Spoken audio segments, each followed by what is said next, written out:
few things about the program. This is the Neighborhood Home Rescue Program. It's a program that I founded in regards to getting better information out for homeowners. I am a real estate agent as well.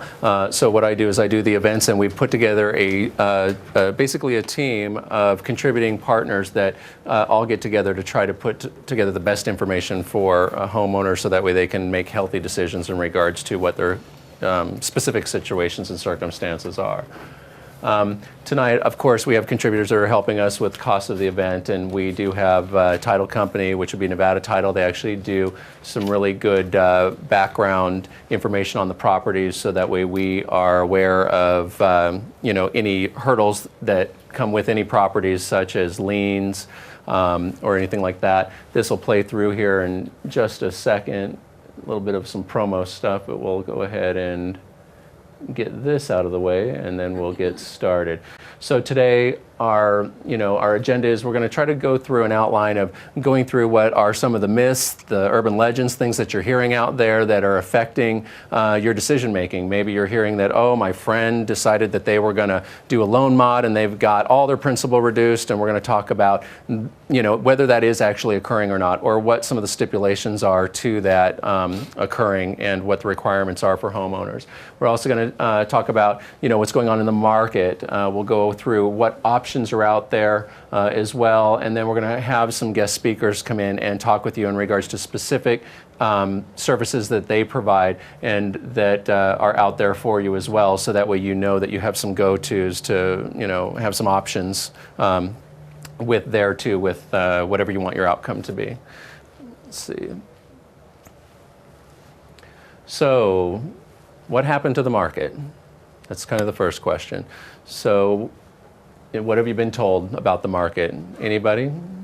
Is the market good or is it bad? Beginning to pick up. It's beginning to pick up. Yeah, I hear it's beginning to pick up too. Is that actually happening, that it's beginning to pick up? Yeah. What we're hearing and what the media portrays is a lot different than what we're actually experiencing in the actual real estate world. Me speaking from the real estate perspective, I'm seeing that prices are picking up, but it's because our inventory is really low. And the inventory is really low for a few different reasons. Anybody care to make an allegation in regards to what's happening? Foreclosures have been reduced. Say that again, sir? Not as many foreclosures. Not as many foreclosures. That's true. Why aren't there that many foreclosures? We're going to talk about that. Why are foreclosures down? What's actually going on in the market? So we will get to that. Is there anything that you've heard in regards to the market, why foreclosures are down? Are you guys familiar with the Senate bill that's out, kind of restricted the banks there? Well, that happened here in Nevada, but it's also having the same effect, though, nationwide. So we're going to talk a little bit about why that would be occurring. Are the banks being cooperative?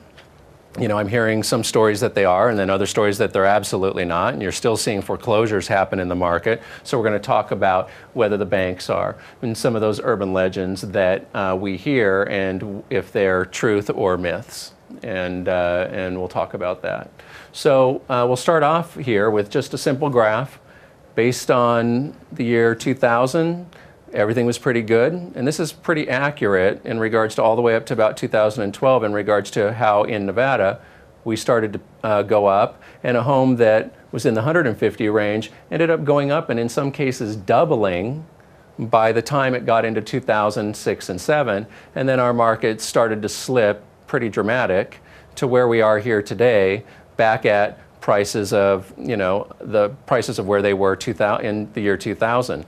We're seeing that in some cases, even before 1980, the houses were more valued then than some of the same houses being sold in today's market.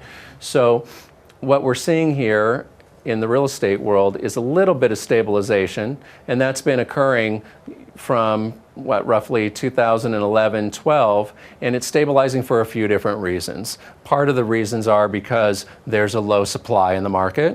Low supply means a higher demand. Higher demand means that buyers are willing to pay overprice for something and just to get it because they need a place to live. And that's part of the stabilization, but we also know that there's still a lot of homes that need to be foreclosed on. I think it was the article in today's newspaper. They were saying that the foreclosures are actually up for the properties that are getting repossessed back. So, however, the default notices were still down over the last 9 months. So what's happening there? It means that the banks are cleaning up their paperwork, and they're going to become quicker and quicker in regards to their foreclosures here in the future.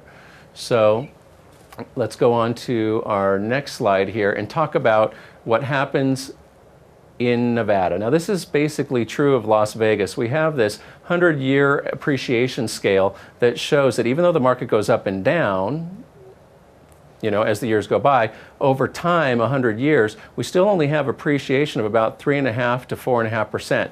Now, some of you that had RSVP'd, you gave your address or an address of a property that you were interested in. What we did, and I'm hoping Barry was able to get those to you when you came in, those will show you a market analysis of where your home is at. I don't have a graph of that on there, and maybe we'll get that implemented down the road, but the paperwork that you have on that market analysis shows you a line, and everything below the line is the reality of what is actually closing in the market based on your specific property.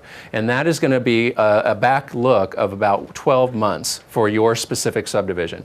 When you look at that, if you've got a red box underneath that line, that's the most recent closing of the model match closest to your home.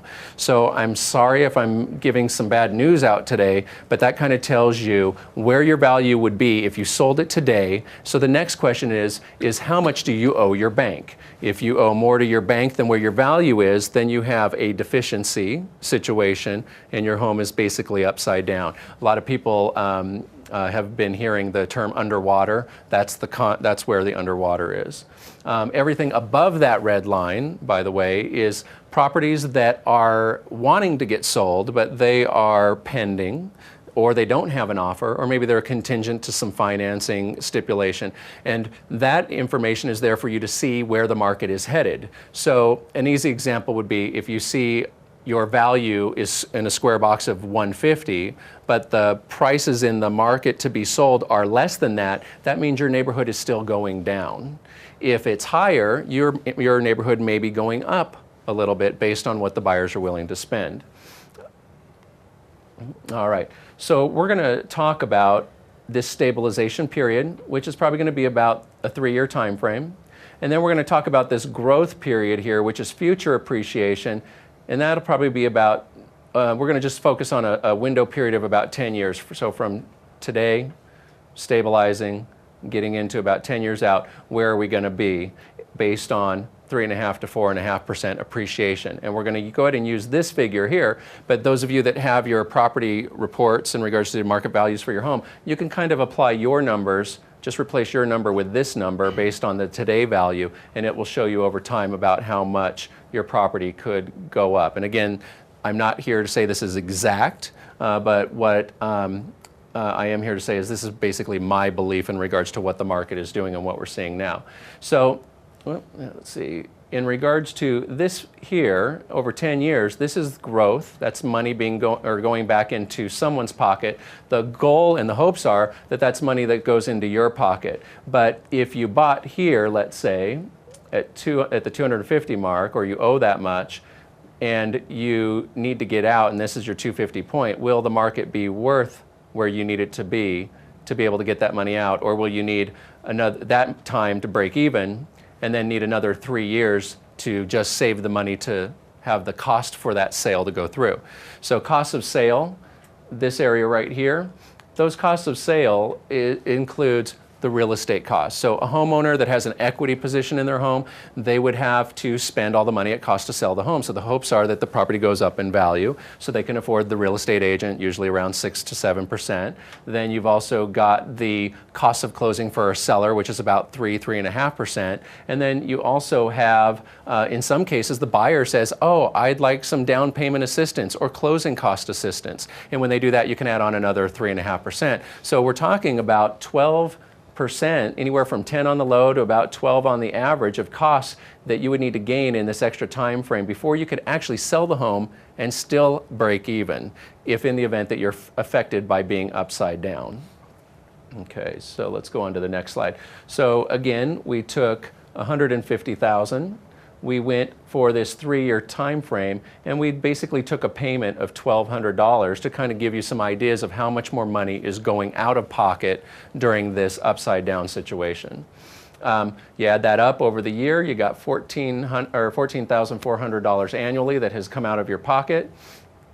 Multiply that times the 10 years, and that's $182,000 that had gone to the bank. So again, we're still here.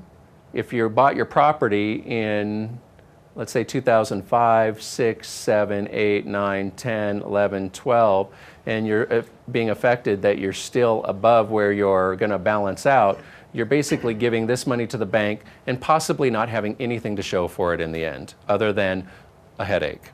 So we're going to focus back on the 3.5 years stabilization period and what some of the options are during this time frame now. Now, let's say that the home grew in equity, $100,000. Well, if the home grows in equity and you still get to the point here and you're not able to afford the home, or if it's still in an upside down situation, this is money that is technically in the pocket of the bank, even though you still stay in the home. If the home had to come back and collect on that house, and you did everything that you could to try to make ends meet, continue to make your payments, etc., you're spending this much money over time, the equity growth is starting to come back. However, you can't afford your payments here, or some people will take loan modifications. Those loan mods will start to adjust and go up in payment again. And when those go up, the bank's goal is to basically get the home, take that money over the years of time, and take the instant equity growth back in their pocket in favor of their investor. So a lot of homeowners are like, wow, I was just thinking that I would stay in my home, try to do the right thing. This is the right thing, isn't it? Well, it is the right thing if you're listening to what your bank wants you to do, because it's the right thing for their investor, for sure. But this kind of gives you a little bit of an idea of what's actually happening. So when you add all that up, you've got roughly $282,000 in this example on a property that was $150, trying to get backed up to $350 to get that money back. There's that much money that will be bled out of that particular homeowner.